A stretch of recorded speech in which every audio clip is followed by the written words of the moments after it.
Montezuma to the shores of Tripoli. We fight our country's battles in the air, on land and sea.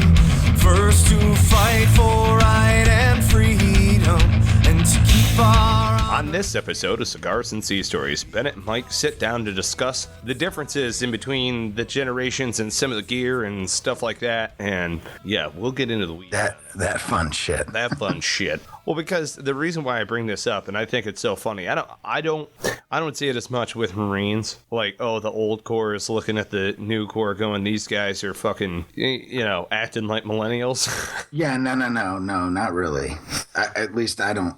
Well, they probably are, but I don't hear about it, and I don't say it. Not really. So. I mean, I see it every once in a while out of all of the branches. Don't get me wrong. I've seen it out of the Marines, typically not out of the grunt side. That's neither here nor there. Uh-huh. Let's say the go down range side.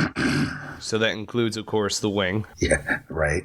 But I don't see it, as much. Not really. But, because, fuck, man, my flak in boot camp was Vietnam issue. Mine was the whole shit. When I was in the Corps, frankly, after SOI, I really don't ever remember wearing it. I don't think I did in the Corps. After SOI, I maybe to do maybe we had to do it if we were doing if we were blowing shit up, Yeah. We maybe. No. And I frankly, I don't remember doing it. So I remember doing all that training, but I don't remember wearing my flak. Never, ever wore a helmet. But that was because I was, one of those guys. Yeah, you were probably running around with a fucking bandana on. Or pretty much we wore a boonie cover all the time. Or in the winter, if we had our sweatshirts on, my hood was up. That was it. That's pretty much it. Yeah. So it's either boonie cover or nothing. Yeah. I didn't even wear Cammies. I didn't even wear Cammies half the time. Well, yeah. Ricky Recon over here you're probably wearing like split-toed ninja moccasins and fucking black from head to toe. No, snooping around. For the most part, like our daily uniform was it was silkies for PT and all that shit. And half the time you kept them on the whole rest of the day. It was your PT gear. So it's either sweats or fucking silkies and a t-shirt, Right. Or you were wearing UDT shorts and a t-shirt, or UDT shorts and a sweatshirt. Take your pick, And we had hooded sweatshirts too. That was the other thing. Yeah, they were the heavy ones too. Yeah, and they were all OD green with the second recon emblem on the back and on the front, and yellow and green. Or yellow, green and gold, Yep. And then UDT shorts. And then you had your choice of wearing either your jungle boots, or a lot of people wore Israeli combat boots, or the swim boots, or sneakers. And it was just, we didn't even put our uniforms on most of the time unless we were wearing slick uniforms to go out to the field, or we had to go to main side for some reason. That was it. See, the one thing that peeved me, so we didn't roll around in PT gear in the fleet. That just didn't fucking happen. Right. That just didn't fucking happen. And we'd of course always just roll around in Cammies and 8 points was what the vast majority of the Marine Corps rolls around in. Yeah. One of the things that I really loved about that is you couldn't tell that I was a grunt. So you could see everybody, you'd be like, oh yeah, they're all admin Marines and shit like that. And it's like, dude, you do not want to fuck with this core of individuals. So anyway, it was kind of funny how Recon separated themselves as like this. and then guys that were because we could. Right. Because we were out in the sticks, man. Right. I mean, yeah. The only time that we had any visibility was in the summer, when people would go out to the beach. And at that point, we basically just stayed to ourselves. We didn't, I I remember a couple of times though, like, you know, some hard charging staff NCO would be like outside the staff NCO beach, and you hear him yell, "What the hell's going on?" You know what I mean, or whatever. Never happened to me, but I've heard stories about it from other guys. They're like, "What the hell are you doing?" And you know, they'd get basically completely blown off. I think, and not blown off, but I think that you know, most of the guys would be like, you know, yes, staff sergeant, no, staff sergeant. Not really sure what you're talking about, staff sergeant. You know, that kind of thing. But I also think that there was just that unwritten rule, like just don't fuck around. Right. And yeah. So nobody really messed with us out there. So I got to ask you though, when you were downrange, kind of going back over to the flak, all this other stuff, because you had said that you didn't really wear a flak, but when you were downrange, didn't you wear some sort of second chance vest or anything like that? No. You're just rolling around in deuce gear. You're like, fuck it. All right. For the most part. You poor sons of bitches. But you got to understand where we were, like when we were doing drug interdiction stuff. Oh, yeah. It was just a different world then, man. Motherfucker. Yeah, we didn't have to wear that. We didn't have to wear. Now, needless to say, it didn't mean we didn't have, 80 to 100 pounds of gear on. Right. Because here's the difference. When we would go down range, we were self-sufficient entity. There was no, they're going to bring us chow. There's no, there's none of that. There's no supporting entity. That's it. So if we would go out for a week, we had to carry everything that we needed for a week. Mm-hmm. Batteries, and that includes all the camo, that includes everything, because we didn't have a vehicle either. That's the thing. It was just us. Right. Now, I know Recon had vehicles, in Iraq and Afghanistan to an extent, right? But yeah, back in these days, man, we would get dropped off in a helicopter, and we'll pick you up in a week at your extraction, and you had to carry it all, brother. That was it, on your back, So every one of us had, anywhere from a 5 to 7 man team, depending. You had to carry everything, battery rechargers, everything. That shit gets heavy. Com gear, especially in the 90s. Oh, yeah. Commo gear gets heavy fucking quick. You know what I mean? And those batteries, that's not some, technology was not what it is today. Let me tell you that. Right. So. Dude, I can't even fucking imagine. Well, because, yes, I can. There was certain, you can totally imagine. Right. It's just. Because you had to carry all the shit. It was just different shit. All right. And it's not even that different. Well, it's just, we weren't going to add that kind of weight to ourselves. Yeah. We just weren't. We just weren't going to do it. Well, and what's unique, so. We had the option, trust me. Right. We had the option to have a second chance vest, or because that's what it was back then, basically.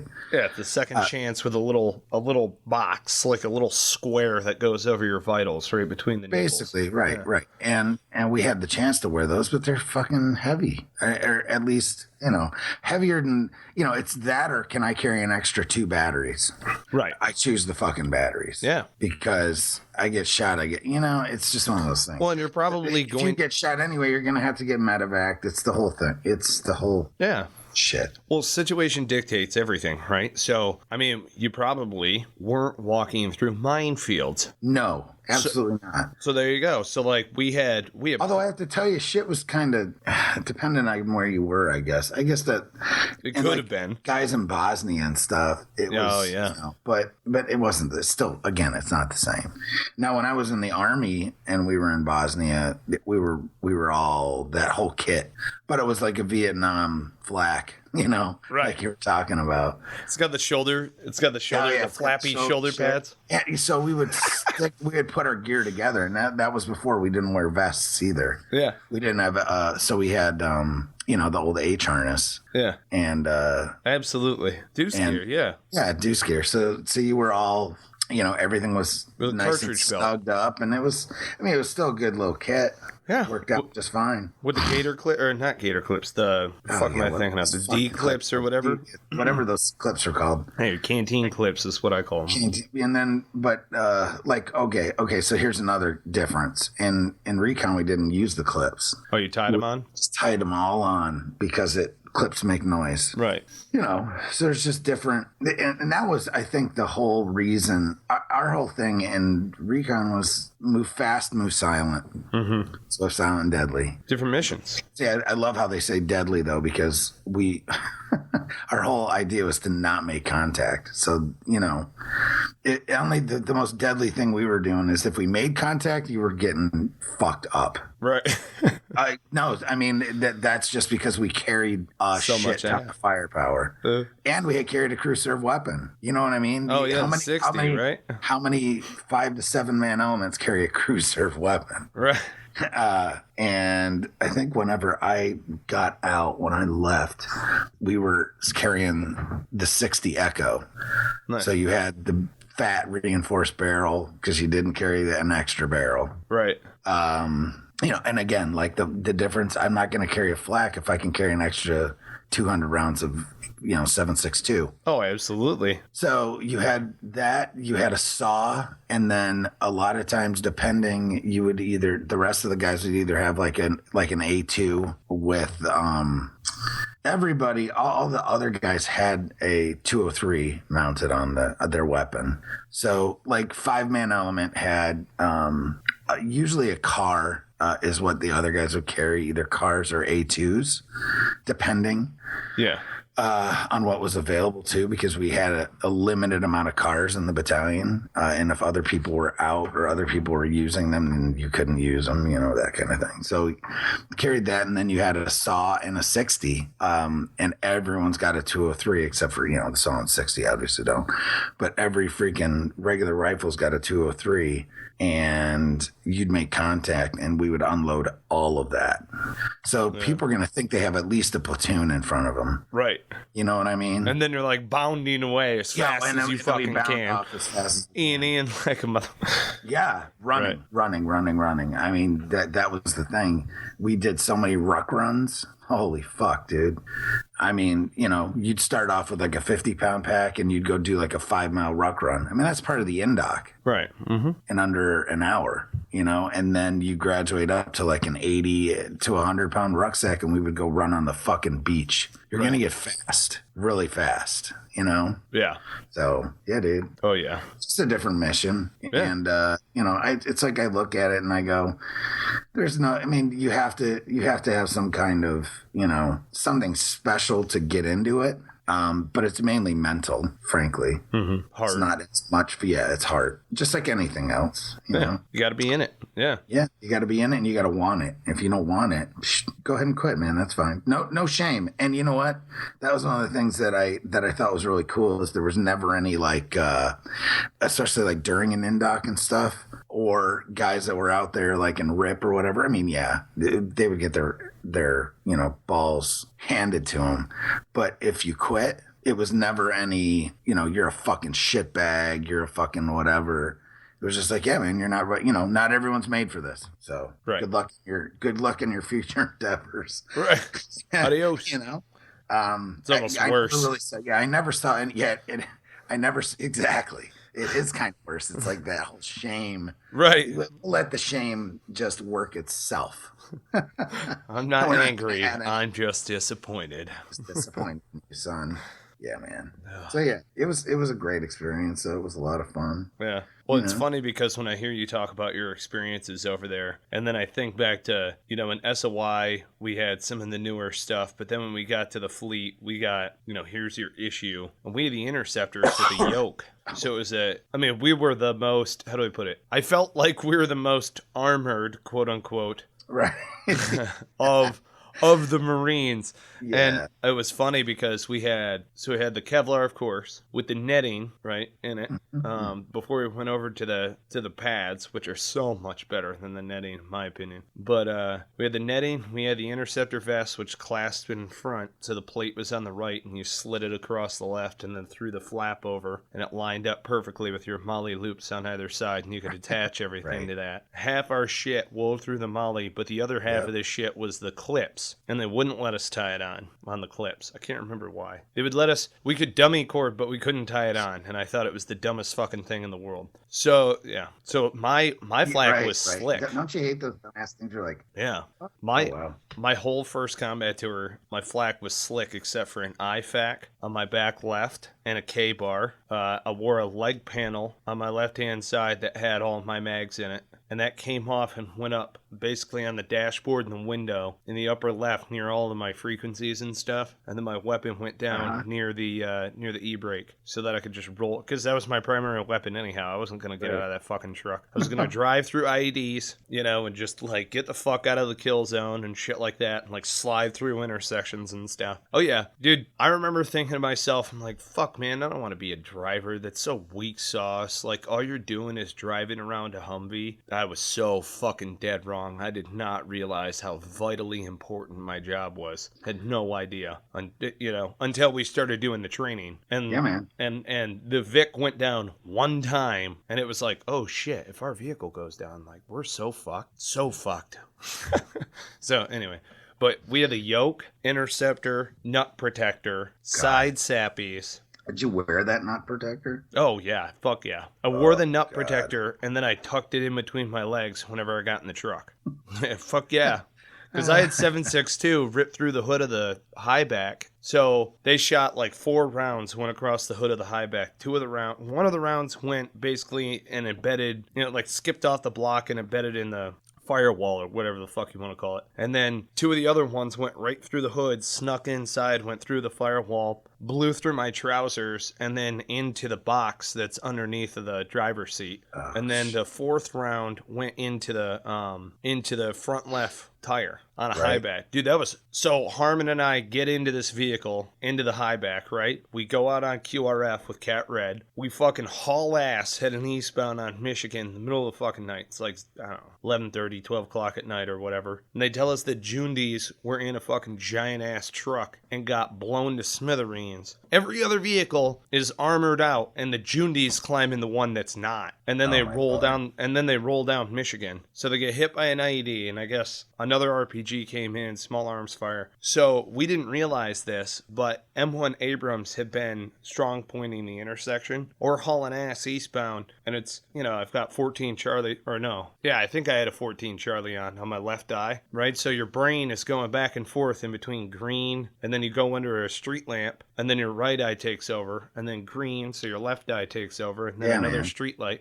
right? And it's like being at a club with strobes on. Right, but you're hauling ass into the middle of a firefight, and you're driving the truck. So it's like, like I'm fucking up right now, and then all of a sudden, face to face M1 Abrams tank, and I'm just like, fuck, and wow, and bang to the right, and then swerve to the left, and we get around this tank, and we swing up on the other side, and this truck is just blown to shit, and they're rolling around. Like, they're using rugs as stretchers to put these Iraqi soldiers into our high back, and then the other Iraqi soldiers run up and, like, pull the boots off of them, grab their rifle, grab their gear, strip them entirely, to where they're just in their uniform, and then we roll. Because they don't have enough fucking gear for everybody. So they did, like, the Stalingrad, like, here's your weapon, here's your ammo, here's your weapon, kind of a deal. Like, here you go. All right, see you never. Crap. Oh, dude. Yeah. So I turn around after the hood gets strafed, and Harmon hops back in. We turn around and we take off, and all of a sudden it's like whoop, whoop, whoop, whoop, whoop, whoop, whoop, whoop, whoop, in the steering wheel. You know what I mean? I'm like, oh, something's not right here. I can hear like, and just all the pressure is bleeding out of the right, and I'm like, we're on run flat on the left, so it's all just that's it. And so I'm like, we're all the way down to the run flat. This thing's going to fly off if I push it. And Harmon's like, I don't give a fuck, man. They're going to leave us. So Vic 1 was already up in front. We were like, you're going to have to slow roll. And they're like, slow roll? Are you fucking serious? We're in the middle of, like our rear flank is being lit the fuck up. There's 3 vehicles, and if we slow down, Vic 3 is gonna just like, that's it. Like they're a sitting duck for an RPG. So we're hauling ass as fast as we can go, like 40-50 miles an hour westbound on Michigan, and the rubber from the tire just entirely flies off. It like Like, fuck, we're down to just the run flat. And then when we get into Camp Ramadi, we were down to just the rim. And when we get into Camp Ramadi, I have wounded in the back and I get out of the truck, which is like, you never fucking do that, ever. But I didn't know whether or not the truck was actually going to make it. I thought we were on the disc. So I'm like, we're on the rim. Staff Sergeant's screaming at me. He, by the way, just pinned on master guns. And so Staff Sergeant's screaming at me. And I'm like, I don't know if the fucking truck's going to go. We might have to put these guys on the hood of your Humvees. And he's like, do you think you can make it? Like, fuck it. So I put it in low. I put it in, because Highbacks, yeah, they have 4 low. But I put it in 4 low, and I just rode the shit out of it. And there were sparks flying and all sorts of shit. They had these little like base, call them PMO or whatever you want to call them. They saw us going one way, and our gunner, so the gunner in lead Vic is just waving hysterically. That's all that happens when you have wounded, right? You've got like lead trucks like, QRF, get the fuck out of the way, and everybody just moves, right? And the driver's supposed to, if you don't duct tape your headlights, you're supposed to like flash your brights as you're going through or whatever the fuck. And yeah, we finally got over to Charlie Men, and we pulled all these poor bastards out of there. This one Jundi, I can't believe that they put him in our truck. He, like, so I had to pull him out of the back of this truck, right? Because he didn't have a stretcher. He wasn't on a litter of any sorts. He was on a rug, like literally just a fucking throw rug. And so shoeless with a uniform, and they didn't take his Kevlar because it had 2 rounds through the side of it, but his head was not hit. And then I was like, oh, all right. And I'm like, hey, buddy, like I stand foot on either side of his pelvis. And I'm like, are you all right? And I go to lift him up. I could put my fist through his chest without touching. That's how big of a hole he had in the middle of his chest. Just like, oh my God. Just this massive piece of shrapnel had to have gone through this guy. It was insane. That's crazy. Dude, it was nuts. We pulled the guy out of the truck, and I was just like, he's gone. And Staff Sergeant's looking, and I've got this guy like on either, like I picked him up out of the truck. And he's just like, oh, holy fucking shit. And then I laid him down on another rug, and they were like, what are you doing? Put him on the litter. And I'm like, negative, the litter's for the living. So we put the litter back inside, and we ripped all the shit out. And then you grab like a case of water and you spray out the back of the truck. So all the blood and everything else just rinses out, and then he's back out into the Ville. That was my job. Fuck. Isn't that nuts? Yeah. It's intense, dude. I was a driver for the first time in Bosnia, and that was like, I don't know, a quarter of as intense as the shit there in Ramadi, Oh, yeah. Not that we didn't have our little fucking scares. Speaking of that, kind of funny. It's a fucked up but funny story. We would go and do like, I guess you would call them like health and welfare checks, kind of, to go like walk through like these little villages, Yeah. And I wouldn't say health and welfare is not the right way, because they didn't. Most of them didn't like us. But here's your halal meal. It's just like a presence control, right. Control. But we would do it. We'd dismount and do them on foot, right? Yeah. Which I'm sure you guys know all about that shit. Yeah, running the rails. So we were doing that, walking through. Oh God, I can't remember the name. It's some little damn village outside of. I want to say it was about an hour outside of Srebrenik. Whatever though. Right. So I'm gonna Google that. Yeah, there's actually a really cool like 11th or 12th century castle there. That's like blown to shit, but I have a picture of it still from when I was there. But we used to drive by that all the time. But anyway, so we were doing this Operation Harvest is what it was called, and we were going. Basically, it was the turn in your weapons and we'll give you money. You know what I mean? That type of shit. So I love it how they call it Operation Harvest. So we're out there. That's some fucking Nazi shit. Whenever I heard that. That's it, right. Whenever I heard that, I'm like, oh, good. Now we're fascists. Negative. Like, we never collected fucking. We never even did that shit in Iraq. Matter of fact, households were required to have AK-47 2 magazines so that they could defend themselves. Right. So. Yeah, man. So we're doing that, and we I was with my squad leader and I can't remember where the LT was off, with somebody else. There was three of us. So we had it was me and my squad leader, a interpreter, and an EOD guy. Okay. Mm-hmm. And we were walking through, and so this old lady flags us down, and I'm trying to remember if they were grenades. Because I think I've told the story before. But anyway, so, all right. So she flags us down. We come to the door of her house. It's like an old lady just like cradling and said, what she got? Like a baby? No, she has a shoebox. It's like a fucking shoebox. And she carries it up to us. Full of ordnance. And it's got, there was like some rounds in there and stuff. But the one was that there is a grenade with a rubber band wrapped around the that was like rotten. The rotten grenade. Right. The rotten rubber band that's like dry rotted. Right. And that's the only reason it's still together is because it's stuck to the grenade. The EOD guy looks in the box and this scumbag turns around and runs. Right?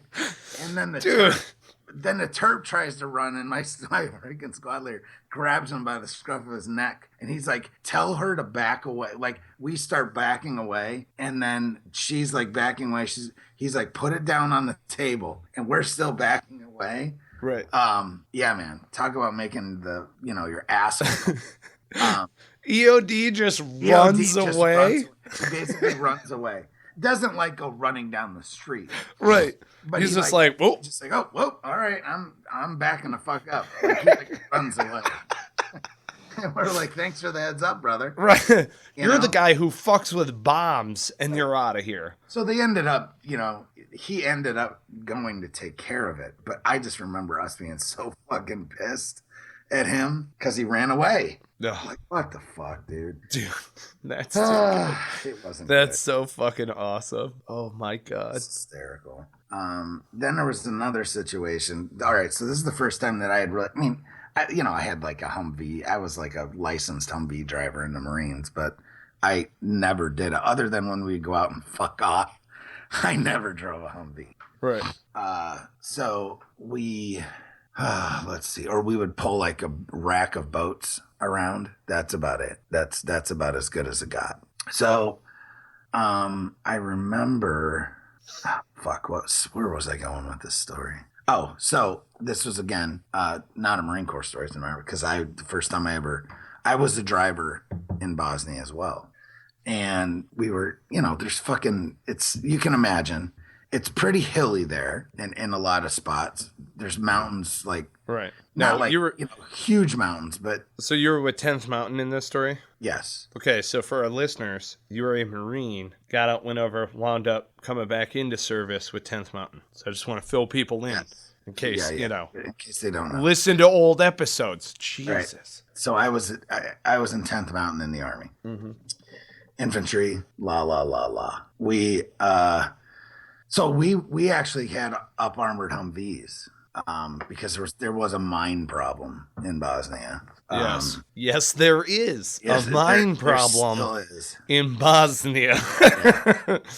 For some reason, anywhere, in the Balkans, you could probably get blown up. Dude. Still. The Balkans ain't no fucking joke. People forget about that shit. Those people don't play. Massacres have occurred in the Balkans for like centuries. Yeah, everything. Well, see, here's the thing.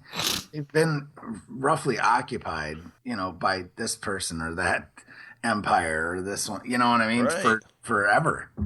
They have their own proud tradition. Right. But, if it wasn't the Hungarians, it was the Turks or any number of other, tribal kingdom type folks, that Jeez. it was just such a, because it's stuck in the middle of everything. Yeah. Well, it's like I tell people about minefields in Afghanistan and they're like, well, what do you mean? And I say, watch Kilo 42 is what it's called here in America. If you want to see what I'm talking about, What's the other movie name? It's called Kajaki. It's Kajaki in the UK, and it's Kilo 42. You can find it on Netflix. You watch that, and you will understand Kajaki. And it's it's a good movie, too. Oh, it's a great movie. It's fantastic. It's fantastic. Yeah. Saw it at the premiere at the GI Film Festival. It was awesome. That was last year, yeah. But the reason why I bring it up is because some of those guys fought in the Balkans. And they were like, it was here you could see the landmines, they said. Yeah. And go watch the movie. Right. Because they didn't see the landmines once.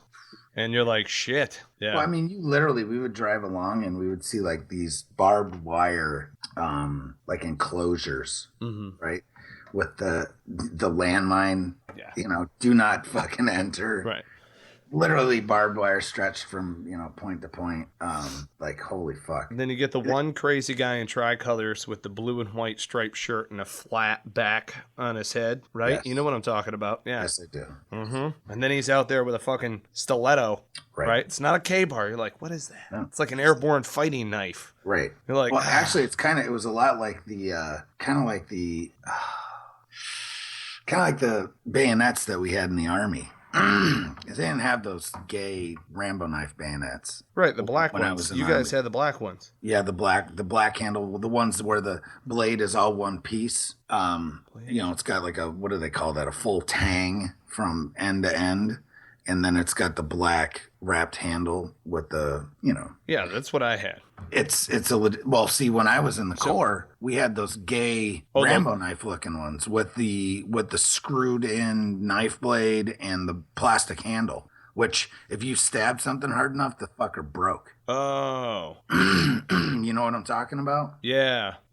I know exactly what you're talking about. It had the serrated backside, the top of it was like serrated, so you could, I don't know. Yeah, we've got the new age version of a bayonet that has so it's all one piece to include the what do they call it? The bayonet stud. Yeah, the ring and stud. Right, so where it clips on the whole nine.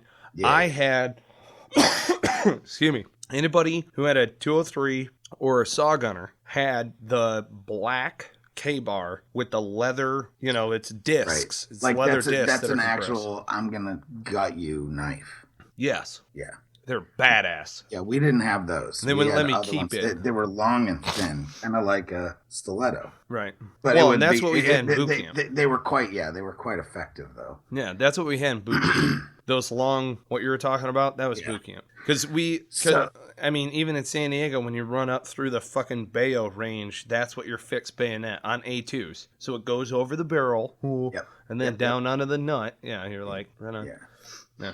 So, all right. So this is the first time I've dealt with like driving vehicles on mission, right? Mm-hmm. So we were QRF a whole bunch there and everything else. Well, so we would get called out, and we would.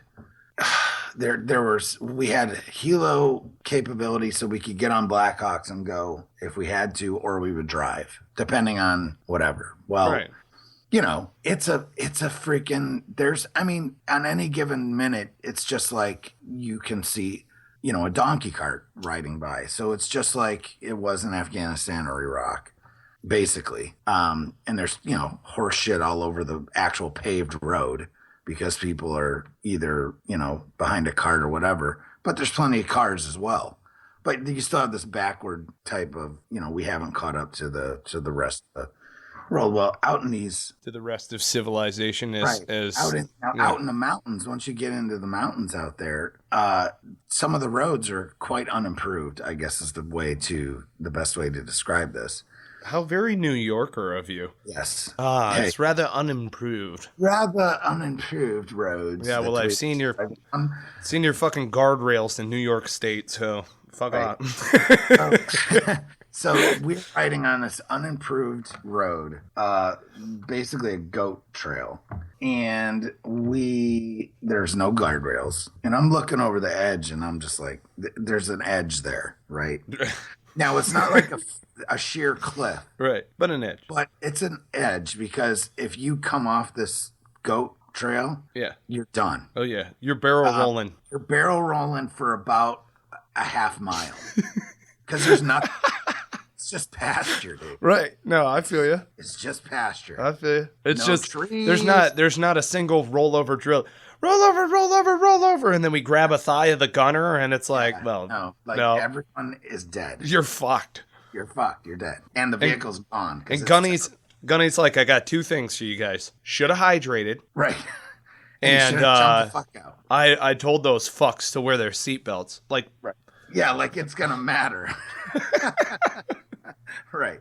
Seatbelts ain't helping you in this situation. Right. So we get to a point, because I'm lead vehicle and I'm driving. The LT's like, all right, keep going, keep going, keep going.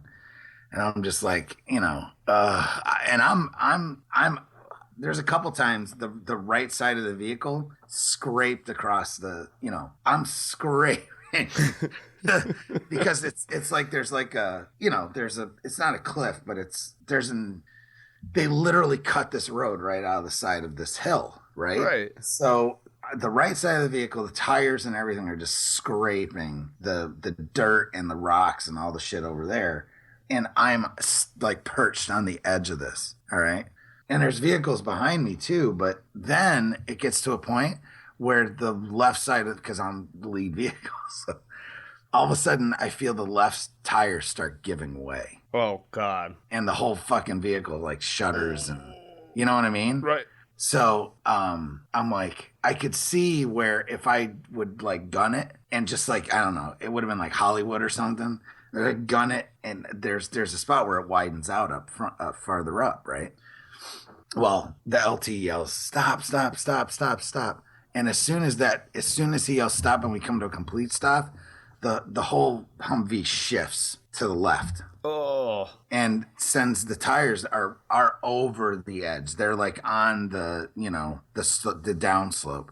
Well, my gunner's like, fuck this, and jumps. He jumps off the vehicle and goes to the vehicle behind us. You know what I mean? Yeah. He bails on me. Everyone in the vehicle bails, even the LT. What? That's the Army for you. And they're like, now the gunner was a friend of mine. Right. And the funny bastard, he just yells, good luck, dude.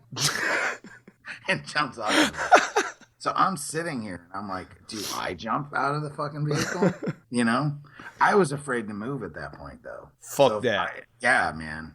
So you threw it in forward low. And I didn't do any of that. So what ended up happening is I did move up a little bit farther, but then it just got worse. Everything got worse. So they chained it up to the vehicle behind. Yeah. And we basically just backed out and then we walked up to that village. But yeah, dude, that was my asshole puckered on that one pretty good too. Oh. I'm fucking gonna die. I'm gonna die because I'm not like abandoning my vehicle, that kind of thing. Or I would have. If they had been like, all right, get out of there, I would have been like, fuck yeah, dude. Right. But it was like a movie. So you're like perched there and you're like, all right, well, I don't really want to move.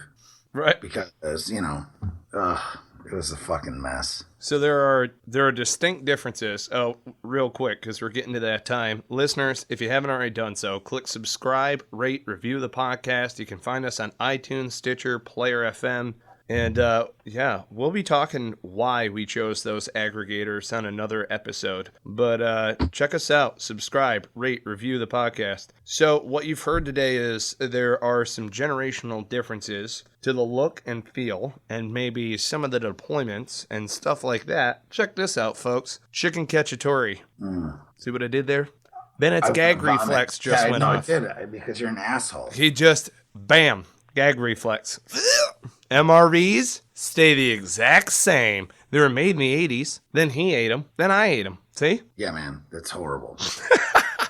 I'm an asshole. There it is, folks. Recon Bubba, all you got to do, 2 words. If he smells it, the guy's out of the room. Probably out of the building. I'm throwing that out there. So if you got an MRE bomb with some chicken cat in there. Oh, dude, I would die. And that's not because of the MREs thoe. Oh, really? What's it from? No. All right. So what that's from is when we were in Egypt on 9/11, and it's a multinational force mission. But they hire, local nationals to do all the cooking and whatnot. So The food is fantastic. It actually really was great. But when 9/11 hit, and that was some crazy shit being deployed and everything at home starts blowing up, you know? Right. And then, so we went on high alert. Everybody, you know, grab your shit, get to your posts, that type of shit. Well, they got all the foreign nationals, or all the local nationals, I should say, because we had plenty of foreign nationals, but they were all military on South Camp. And we lived on chicken catchatorie freaking, T-rats. The T-rats, the mid-rats. Oh, shit. Yeah, that's even worse. So, yeah. So that's what that's from. So until they cleared everybody and got all the cooks and whatnot back on post, that's basically what we ate. That, and, you know what it's like, dude. It's just horrible. So that's the worst. If I have to eat it, I can't, like, if somebody's cooking it in their house even. Right. I have, you know. Yeah, that's why. Start cat backing a little bit. I can tell you the worst MRE for me, though, was and I don't even know if they had this when you were in, Mike. It's the omelet with ham. Yes. That was horrible. Yeah, it was disgusting. It was horrific. First MRE I ever ate. First MRE I ever ate. No. First time I ate it, I was like, well, I guess this isn't so bad. But yeah, dude, bad. And we still had older MREs when I first started. And then later in the core, we got the new batch of stuff. And I'm trying to think, like, I think you had like tuna with noodles and some of those, you know, maybe chicken a la king, spicy meatballs or something. Was that one of them? That was it was like spicy meatballs, and that was good. Something else, and that one was actually pretty good. Yeah, the spaghetti was pretty good. Yeah, we had spaghetti, beef stew. Yeah, that's the go-to. Beef stew was always good with the potatoes. Yeah, mine was always beef stew. The go-to is beef stew. Actually, tuna with noodles. I don't know. I liked it, and nobody else liked it really. Some people did, but I did. I liked it, so I always had that one, and then the spicy meatball one. Or wasn't there one that was like pork, like shredded pork too, or something like that? There was the pork rib. No, we didn't have that. Oh God! This was like shredded. It was like barbecue pork, dude, or something like that. But then there went through another where they added a couple when I was in the Army, but nothing really changed. And then right before I got out, like the last year I was in, they did, they brought back the Franks. Okay, yeah. And that's when they had like the chicken cavatelli and a couple others. So the majority of, like, at least half the MREs in the box were edible at that point. But yeah, you know, something to be desired, my friend, for that shit. But I still look back on it fondly. The other thing that we would get at 10th Mountain from time to time are the winter rations. Yeah. You got to boil water. But those were actually fantastic. Yeah, they were. Yeah, cold water. Tasted really good. Oh, yeah, man. They tasted great. And, you know, it was always nice to have the ability to heat stuff up. Right. Because, like, the oatmeal, all of it, man, it was good. But it was like a big 2-pack thing. So see, I got hold of some cold weather MREs, and I boil water in my jet boil. You ever use a jet boil? Oh yeah, I fucking love my jet boil. So I would set that thing up sometimes. Like if we were in the field, we weren't doing anything that was, you know, like we weren't clandestine or anything weird like that. We were just in bivouac. I would set up my jet boil on purpose, and then have it all ready. Dump my canteen in it in the morning, and that bitch would be boiling by the time I was done putting away my rack. But yeah, man, that shit's quick. Boil up some water, throw it in that dehydrated cold weather MRE. Good stuff. It's like Mountain House. You can get Mountain House at Walmart right now. Absolutely. Yep. Exactly. But we ate a lot of that. We modified and made our own heat tab stoves that were actually efficient. Right. You know, we'd make them out of tin cans. Right. And those always worked really good too. It's just the whole point is the crappy heat tab stoves that they gave you. It was just like, what? Well, you folded them. Yeah, it was like stupidest together. thing ever made, right? Right. And now they did have they did have some that would fit over your canteen cup. and go, or no. Yeah, Yeah, that's what we had. But those ones got better. Those ones are the ones that didn't fold, and the canteen cup would sit right on top. Yeah. But then we modified and made other ones out of cans, like a soup can or whatever. Yep. That worked even better. So like a rocket stove. Exactly. That's exactly what it was, basically. So really cool. Good stuff. Good memories. Shit. Some of them are good memories, but yeah. Yeah, they all are. But doing what we gotta do. That's right. Hell yes. Folks, thanks so much for listening to another episode of Cigars and Sea Stories. We love hearing your comments. Leave them for us in the section below. Check out the episode page. On cigarsandseastories.com, we put a little bit more detail on there, include more hyperlinks and stuff like that than we do in the show notes, the episode notes that we post on Libsyn. Maybe we're fucking that up and you guys are experts and you could tell us that we're fucking that up. We also have some products that are on the horizon, so be looking out for that, creating our different pages as far as products. We're not going to be doing any services just yet, but some different product lines that'll be coming up. If you have anything that you would like to see, apparel, canteen cups, poncho liners, whatever, give us a shout. Tell us. Leave us a comment. Yeah, man. Yeah, buddy. You got anything else for the wonderful listening audience out there? I don't. All right. Just hit play, repeat, share with everybody. God bless you people. All right. Another episode in the can. Cue the music.